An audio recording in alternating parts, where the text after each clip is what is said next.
Ah, Samsung dryer that makes a lot of noise when spinning. You can't imagine what we found when we opened it.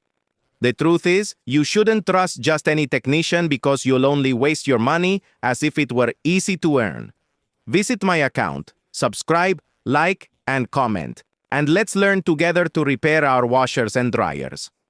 But hurry, go to my account. There you'll find the full video. If my video helps you, comment on it. And if it doesn't help you, criticize it. In the end, we are also learning, and any constructive criticism is welcome. Just remember, only the technicians who are rats at work and are stealing money from their clients will be hurt here.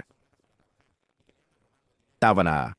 Oh, and also, if you want to learn how to repair, go to my profile. There you'll find the link to several appliance courses. I'll be waiting for you there. Hurry up.